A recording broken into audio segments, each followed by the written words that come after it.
What's up guys, it's Taylor and I am back with another video. You already know the deal if you read the title. I am recapping episode 3 of the Challenge Total Madness on MTV. Things are starting to heat up, things started to heat up in episode 3, and we're seeing a lot of people, figuring out how they're gonna play this game. We're seeing some rivalries, or maybe not rivalries, but some little, people who don't like each other. We're seeing that form, some little flirtuations. We're seeing all that, and things are really starting to kick off for this season. So this was a good episode in my opinion, and let's get right into it. So starting off, we got some of the guys at the table. They're talking about the new tribunal twist. Now, if you paid attention to the end of last episode, TJ said that in addition to the tribunal choosing who goes against whoever the house chose, they can also throw themselves in to take on whatever opponent is down there and get their red skull if they win. So that's a pretty dope twist. And so you got some of the guys, CT, Bananas, a couple other guys sitting around the table talking about they have to take a risk this season. Everybody is basically, throwing themselves, trying to throw themselves into elimination, because that's the only way you're going to make it to a final, is if you win an elimination. Also in this scene, we have Jay and D. They're flirting. They're sitting at the table, kind of, hitting things off and everything. Rogan isn't really here for it, I don't think. And D wants to make Rogan jealous, because Rogan made her jealous last week with the whole situation with Jen and everything like that. And she wants to make him jealous. Jay, on the other hand, whether or not he actually likes D or not, I don't know. But he says that he's not really interested in getting involved with D, because with D comes Rogan, and it's just gonna put a target on his back. And for the most part, he was right, as we'll talk about later on, in the episode. So after all that, we have the gang: Jordan, Bananas, Tori, Nani, I think Cal was in there. They're all sitting around the room and they're talking about Ashley and everything like that. They're talking about Bananas calls Ashley a snake, actually, which I don't know where Bananas gets off calling Ashley a snake. I mean, him of all people, he's the ultimate snake. He's probably the most snake person who's ever been on this show. I just find it really funny. But he calls Ashley a snake. She's an alliance jumper, and I mean, I kind of get where he's coming from. I disagree with him, but I get where he's coming from, because, Ashley's really, her friends aren't here this season. Kara's not here, Paulie's not here, Cam's not here. Her alliance that she would usually, hang out with and, make moves with, they're not here this season. So she kind of has to, kind of go outside of herself and, maybe not form a new alliance, but get to know other people, make new friends, see what she can do. And, if you ask me, that's called adaptation. You adapt to the situation that you're in. I don't think that that's being a snake, but nevertheless, he called her a snake.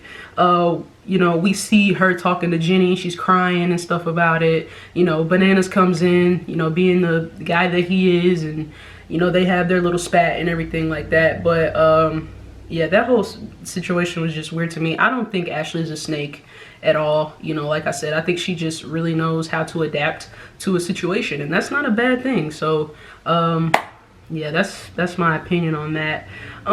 Anyways, next scene, we finally get to this week's challenge. Now, this week's challenge is called Decode and Detonate, and this was actually a really interesting challenge. So basically, it's an individual challenge. Everybody has to run up the hill, and they get a key to their code, and they run back down to solve the code. The first two people to solve the puzzle, they go to the detonator and they get to blow up a truck, and that means that they won. So the first two people to get done are the first two people that are gonna be in the tribunal, and then they'll pick a third. TJ blows the horn, everyone takes off. Everyone is looking at their code. They're all kind of looking confused at what they're looking at. Everyone has their own strategy, basically. This isn't a challenge where somebody necessarily, not that somebody couldn't have taken the lead, but basically it's about figuring it out for yourself. So I mean, it wasn't a race. I mean, it was a race, but it wasn't really a race. It was just whoever basically not get lucky, but whoever finally figures it out first, basically. So nobody was really in the lead. Everybody was pretty much neck and neck for a while. Eventually, after all that, Swaggy and CT they get to be neck and neck. Swaggy thinks he has it. He calls for a check. It's incorrect. Some time goes by. CT, he gets it, and his is actually correct. And so he runs. He's the first person to get it right. He runs to the detonator, and he blows up the truck, and he's the first person in the tribunal. After that, we see Bailey. She finishes her code, she figures it out, or whatever the case may be, and she runs off, blows up the truck, and thus her and CT are the first two people in the tribunal. Happy for Bailey, really dope. It's always good to see just, I don't want to say new people, but just different people in power. You know, I'm not gonna lie, I would get bored if people like Jordan and Tori and Bananas, and you know, I would get really bored if, you know, those were the people in the tribunal every week, because I mean, obviously we know them, we know they're good competitors, but I mean, I want to see something new. So it's always good, you know, to see new people in the tribunal. We had Swaggy last week, and we have Bailey this week, and after the challenge is over and TJ tells them that they have to pick a third person to be in the tribunal with them, they end up picking Swaggy because, you know, I don't think CT wanted to step on any toes. He didn't know what to, like he said, he didn't know what to expect from the Big Brother people. You know, I don't know if he was, I mean, I think he was joking, but he probably was like part serious too. Like, so he didn't want to step on any toes. So they went ahead and they picked Swaggy to be in the tribunal with them. And Swaggy, of course, is engaged to Bailey. So that's a thing, that's a twosome, and they're the tribunal. So when they get back from the challenge, the girls are talking about who they kind of want to, who they're thinking about, and of course everyone, it's a guy's day, and everyone is looking at Jay. You know, he's kind of the scapegoat in these things because he's a rookie, he's not that big, you know, but so he's the one to go with. Fessy is a monster, as we've seen. Swaggy's in the tribunal this week, and so he's not even an option, and everyone else is, you know, a vet basically. So Jay is kind of the scapegoat. I mean, kind of makes sense, but some of the girls are like, you know, why not pick Bananas? And Ashley's kind of leading that pack. You know, her and Bananas had the spat earlier, you know, in the episode. So she was like, this guy's been going around calling me a snake, calling me out my name around the house. I am going to say his name when we get to the house nomination. So, and I think that's fair, honestly, you know, I think that's completely fair. And so some of the other girls are like, hey, I don't have a problem with that. Kayla actually takes it upon herself to go talk to Corey and Nelson, and I think Fessy was in there too, and she tells them what the girls are thinking about doing. And as we know in the past, Nelson and Corey are not big fans of Bananas at all. Nelson and Bananas have never gotten along. Corey has never gotten along with Bananas, so it kind of makes sense that they would be on board with that. So I wasn't surprised at that at all. After that, the guys, Swaggy, Fessy, Corey, and Nelson, they all go to Wes to see what Wes is doing, because as the viewers know, Wes and Bananas are actually working together this season, but everybody in the house, obviously at the time, they didn't know that. So they go to Wes and they're telling them the plan and everything, and they'll see, and then Wes is kind of like, wow, you know, I'm working with Bananas, I don't really know what to do, you know. So that was an interesting dynamic there. So basically, after all that, we get to nominations, and Bananas starts us off. And he votes for Jay. He makes it clear, like, look, you're a rookie, not trying to, you know, stir the pot or anything. And so he votes for Jay first, and Jay throws it right back to Bananas. D votes for Bananas, you know. So does Fessy, so does Nelson. When we get to Jenna, her, Nany, and Casey actually vote for Nelson. I don't know why. I don't get it, you know. I don't know why they would do that. I don't know why they felt like the need to do that. Nany, I can kind of understand. Here's the thing, I can understand not wanting to vote for Bananas because he's a strong player. He most likely will come back, and he's gonna be after you. But why? I don't know why they threw the vote at Nelson. That just didn't make sense to me. But Nelson didn't make it any better on himself. But we'll get to that. Nelson, he obviously is not happy about this, you know, and he tells Bananas and everyone that Kayla came to him and Corey talking about the girls were gonna all vote for Bananas, and then of course that causes a spat between him and Kayla, and they're going back and forth, and they have their spat. Nelson, I mentioned this in the cast breakdown, but Nelson, like I said, I have a love-hate relationship with Nelson because, once again, I get why he was upset. Why are you saying my name? I thought we had a deal, whatever the case may be, but he blew up, and you didn't have to blow up. Like, it's always something unnecessary with him. It's always something unnecessary. Like, he can never be just mellow. He can never come on a season and just chill. I don't think Nelson has been chill since his rookie season, and the only reason he wasn't making waves is because we didn't really know him yet. You know what I'm saying? So I don't understand why it's always drama with Nelson. But like I said, I understand he was upset, but it was just too much. Anyways, moving on from that, Corey clears it up and says Kayla didn't say that the girls were all going to vote for Bananas. She said that they were thinking about it, and that kind of puts an axe in that situation. So when it comes to Wes obviously he votes for Jay because he's working with Bananas, you know, and he doesn't, you know, so he votes for Jay. Him and Bananas have their little moment and everything like that. I think Melissa kind of gets scared. She doesn't really know what to do. She votes for Jay, even though she was really thinking about voting for Bananas. And Corey also votes for Jay. And I think, honestly, and this goes back to what I was saying about Nelson, if Nelson hadn't blew up the way he did and outed Kayla about that whole situation, Corey maybe would have voted Bananas. Now, I don't know if it would have mattered, but who knows? Who knows, honestly. But anyways, Corey, he votes for Jay. Ashley has his meltdown because obviously Bananas calls her a snake. She has a meltdown and everything like that. Ultimately, Jay is the nominee. He's going in. Basically, after all that, next scene, everybody's out. They get to go to a club tonight and dress up and everything like that. That's pretty dope. So they go out, and we see Bananas and Wes are talking. He tells Wes, you know, I appreciate you, you know, because he says, I think he said this in the confessional. He says that, you know, I wasn't really sure whether I could still trust you. Yeah, we said we were going to work together, but I've never been able to trust you before. So he says that Wes voting for Jay kind of solidified the fact that he can trust Wes, and I think they, you know, kind of sorted that out there. I'm interested to see how this whole little alliance that they have lasts throughout the season. Who knows what's gonna happen? I sure don't. But we'll see what happens. We'll see how long this lasts, and we'll see.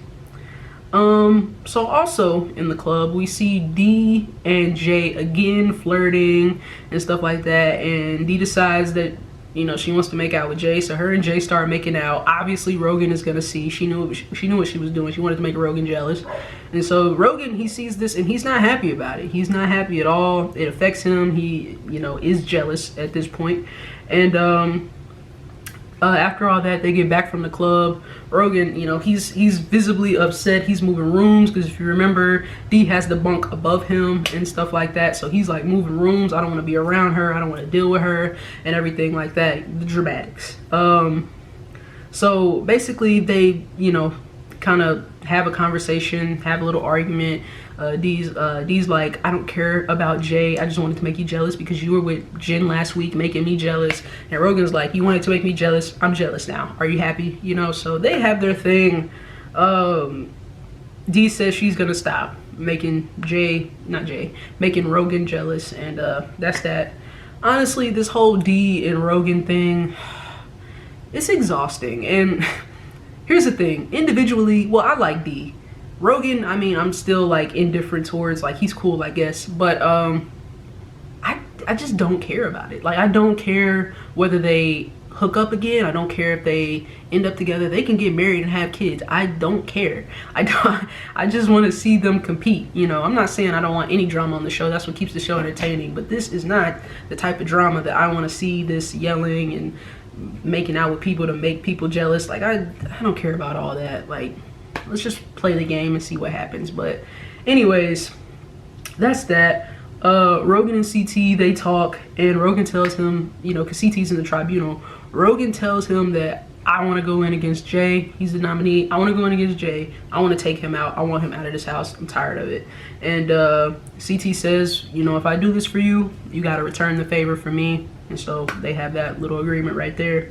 So after that, next scene, it's tribunal time. And our tribunal, once again, is Bailey, Swaggy, and CT. They all decide that they're going to pick Rogan, Nelson, and Bear. Rogan, because he wants to go against Jay. Nelson, I think Nelson... I can't remember why they picked Nelson, but honestly, after the way Nelson acted at the House nominations, he deserved to be picked like that, so whatever. But they picked Bear too. So Bear basically throws Nelson under the bus because if you remember, the tribunal is not allowed at House nominations. They don't know who is... Yeah, they don't know what happens at the nominations. They don't know who the nominee is, I think, until we get to Purgatory. So Bear throws Nelson under the bus about Kayla, saying, you know, Nelson and Kayla had a little spat at House nominations and everything like that. Just wanted to let y'all know and everything like that. So he did that. Nelson comes in. He says he was blindsided. He wasn't expecting to get any votes at all. People went back on their word, and he wasn't expecting that. Rogan comes in and he says that Jay made things personal when he started making out with D, and he wants to go in and take out Jay because Jay is causing him issues in the house. Swaggy, I think Swaggy and Bailey actually bring up a good point to Rogan because they're like, why do we have to send you in to take out Jay? Anybody can go in and take out Jay and that would eliminate your problem. You don't have to do it yourself. So I thought that was actually a really good argument to make.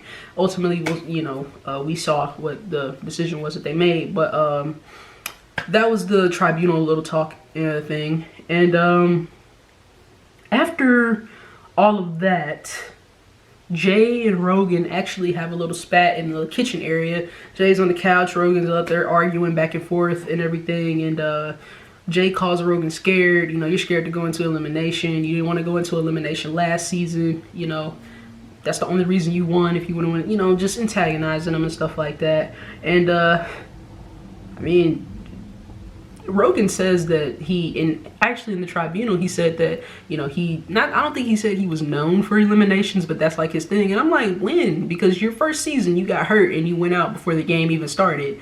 And last season, you were begging people not to put you into elimination. So I'm trying to figure out where this whole elimination thing is coming from with him. But that's what he said. So anyways, they have their little spat, but ultimately they want to go against each other. Jay wants to take him out, Rogan wants to take Jay out.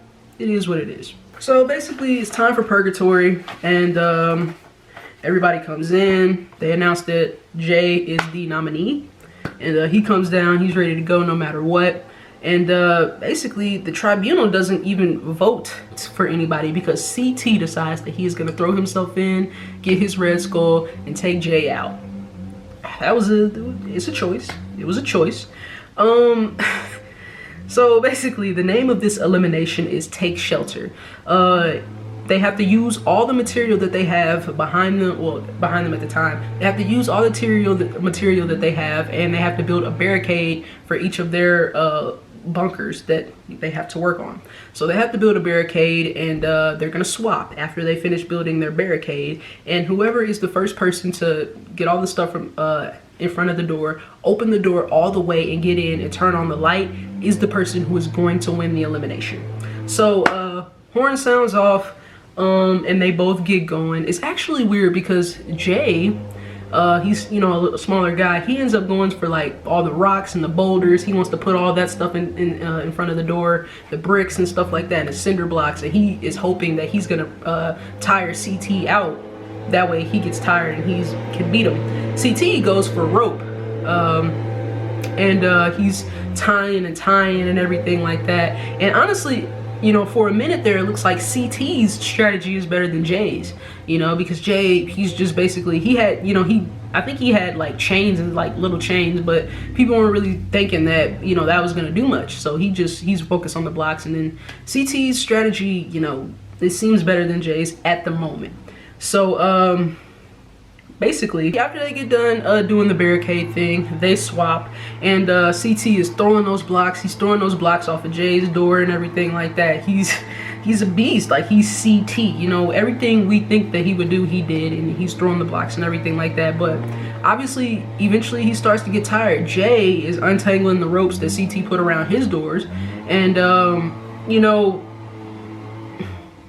for a minute there, it's looking like CT was gonna get it, because I think he did get the door open first, but ultimately, in like an instant at the very end, Jay opens the door. He gets all the rope out. He opens the door all the way, and he gets in there and he turns on the light, and it's an upset. Nobody was expecting that.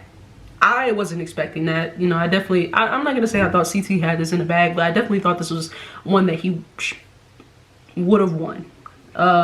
So Jay pulls an upset. He gets his second Red Skull, and we say goodbye to CT. That's basically the episode. It was a jam-packed episode. Like I said, things are starting to heat up this season. I'm actually really happy about it. Yeah, I'm actually really happy about it.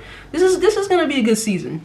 This is gonna be a good season. I can already tell. We got some rookies coming in, proving themselves. Jay's proving himself. Swaggy, Bailey, Fessy. You know, haven't seen much from Casey yet, but maybe things will, you know, start to heat up with her too. And yeah, it's a good season. They're proving their worth, and we're gonna see where it goes. But that's basically all I got for you guys. I think my dad is actually outside mowing, so there's probably some noise in this video.